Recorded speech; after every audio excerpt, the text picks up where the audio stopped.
Hey guys, here's Louis, and on this video I will show you all the welding points that you are going to need to know to plug weld the rear frame rails to the main floor and also the trunk floor on a first gen F body, this one being a 1968 Firebird. So if you follow my rear frame rails video, you will go by the measurements, you'll finish, you will zip them down just on certain parts like I did, okay? And this is the process I take. So this area, since I have the floor like this away from the car, not in the car, because if your floor is in the car already, you're gonna have to do this upside down on your back, unless you have a lift or something like this. But for regular guys like myself with a 2-car garage and no lift, you're going to have to do this on your back. So I decided to install this floor complete all as one, and since I have that option now, I started to use my self tappers now. So you will have to put self tappers here. I like to use 2 here, 2 on this ear here, and 2 on that ear over there. Same thing goes over there. And then over here, you're gonna have to weld on this side, plug weld on this side, because this chunk of metal here, there's no way of getting it on that side. Okay, that's your shock towers there, and that's the only way you're gonna be able to. So I put 4, 1, 2, 3, 4, and on this side 1, 2, 3, 4. From here down, you could do it on the other side when you have your floor flipped over. Same thing over here. All right, 1, 2, 3. I still need to do 4. Sometimes the metal won't be touching, so you need to have a hammer and just tap it down. Over here also 1, 2, 3, 4. So remember, when you see this piece of metal here, this reinforcement, and close to the shock housing tower here, you need to weld it on the back side of the floor, not on the other side. And this is just a reminder I like to do. So I use this gray marker here, and it's a reminder that I have to do something. And the something that I have to do is trim it a little bit because it's a little too long. And the rest, I will show you guys the welding points once I have the floor flipped over. All right guys, and now I'm going to show you your welding points that you need to do on the floor, and I'm referring to plug welds. The floor takes a whole bunch of plug welds. All right, even if you guys are just going to do this front section, it takes a lot of plug welds. If you guys are gonna do the trunk alone, the full trunk floor is gonna be a whole bunch of plug welds. And if you're going to do a complete floor like I have here in my garage, forget about it. You're gonna be here for a while doing nothing but plug welds. So this is the method I use to drill out my self tappers and then drill in my self tappers. So to drill the holes for the self tappers, and also putting the self tappers drilled into the floor.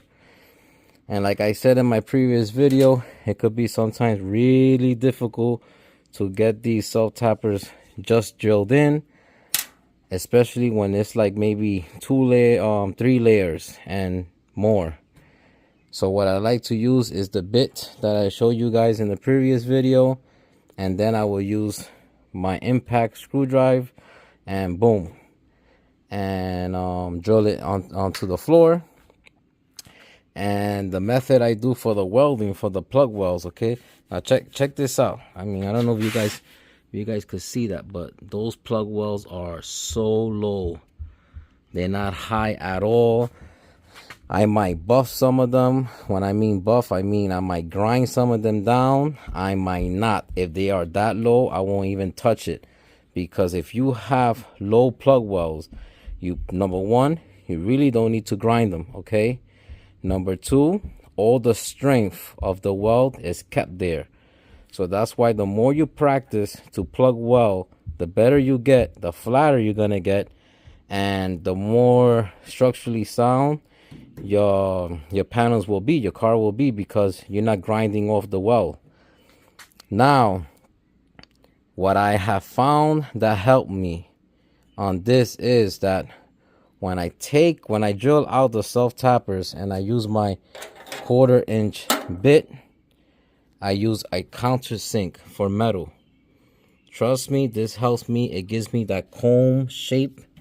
You guys see there? It gives me that cone shape. Okay, and it helps when I go in with a wire as I'm coming out in a circle motion to fill it in as a comb, and as I'm coming out, I'll zip it around and I know she's gonna come out nice and flat. That's what helps me. And remember, I am doing it more of a hard way because I'm using flux core. The machine that I use here is a Eastwood.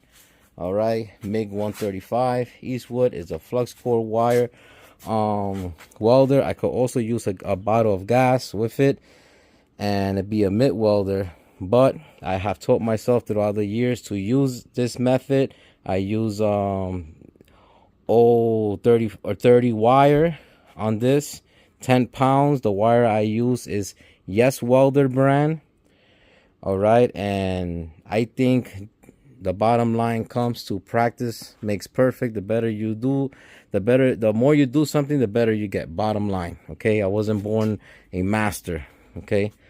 I just got better as time went on. My convertible brace is already welded, so I really do not need to do nothing with that. But I have a whole bunch of plug welds here to do.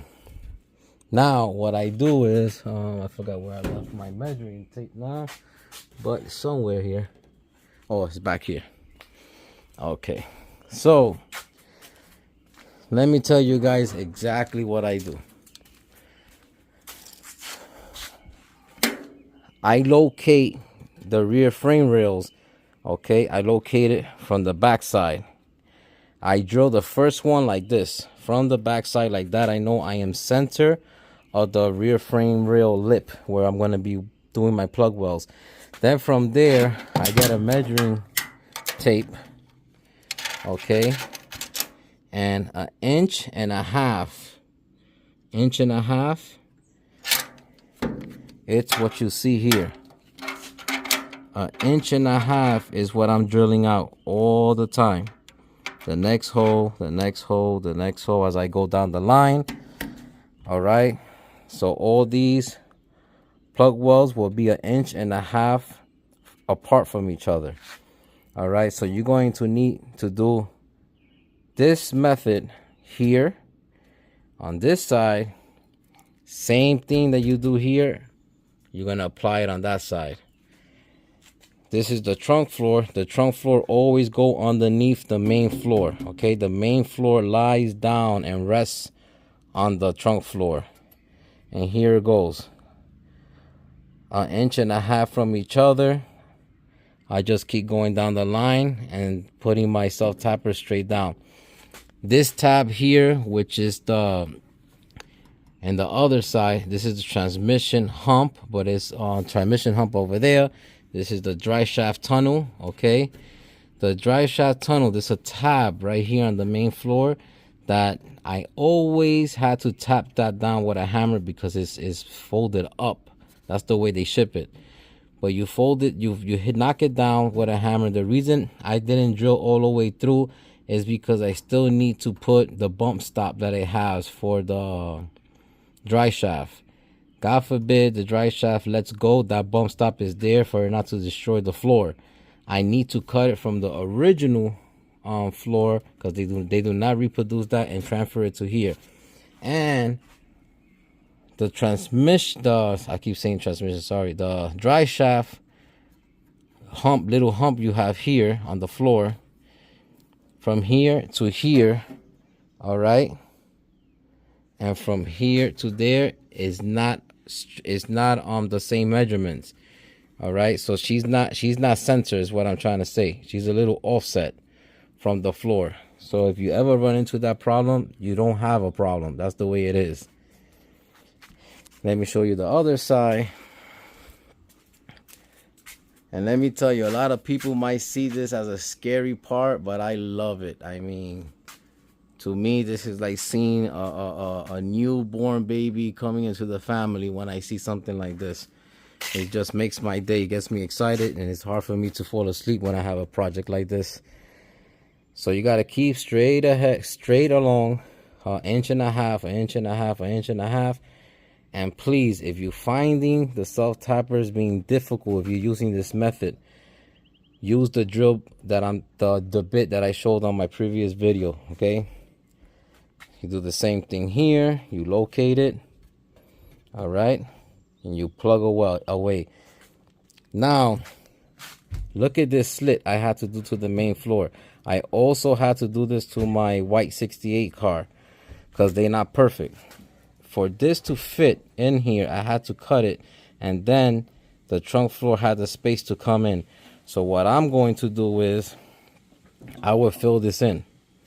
Okay, if I have to cut a little here, I will make it match and fill it in. You could see that after I cut it, the flap is going to meet right there, and the floor will be nice and straight for I could weld it with the inner rocker. But don't be afraid. This is what you have to do. I have run into a lot of my YouTube video viewers saying, Louis, when I'm gonna go to weld the floor in, I had a big gap here away from the inner wheelhouse. Okay, and that's probably the problem they have, because they went this way instead of just give it a relief cut, fit in the trunk floor, and watch out for this. But I'm sharing what I had to do to make these things work all the time.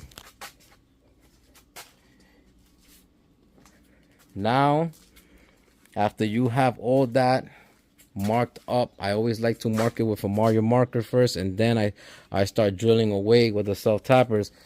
You are going to be welding your plug welds up to about this point here, okay? About this point on the floor, all the way down to this side, and all the way down to this side. Same routine. An inch and a half is what I use. An inch and a half, an inch and a half, until I stop. Back this way. When I go here, when I'm gonna weld the rear frame rails to this section, now it's 3 pieces of metal. I'm gonna tell you why. You got the rear frame rail underneath, you have the floor, that's 2, and you have this bracket here, 3. All right, so I really advise you, do not drill with just the self tappers. Use the drill bit, take your time, and zip away, or else you're going to be breaking them inside. You're gonna have to weld a nut to it and see if you could extract it out. Same method I use on this side. An inch and a half. You see that dot? I'm gonna keep going. An inch and a half, an inch and a half, an inch and a half, an inch and a half. Same thing from here, inch and a half straight down. All the welding underneath this, on this side, will be underneath. That's what I showed in the beginning of the video. And this is how the inner tail panel looks. Check that out. So that's why you have to modify those rear frame rails and cut them the way I showed you, because this lip right here needs to get tucked in. You see, look, that's nice and flat. It ain't gonna fight me when it's time to weld that in. Nice and flat, and it's in here tucked in beautifully. Okay, and I want to show you something. So check this out. You have to cut this as an angle. Oh, that's dark. Hold on, let me get my flashlight. You have to cut those rear frame rails slightly to an angle, and this is why. You see that? When you are going to be plug welding on this side into your rear frame rails, I don't know if you can see this gap here. Let me see. Give you guys some light to see. Look what happens when you start zipping them down. Boom. You see how that just closed? And it's like, just with my thumb, I could just push it right in and everything is nice and flat. Check out where the gas tank brace, nice and flat on the metal. So you have a nice and tight weld.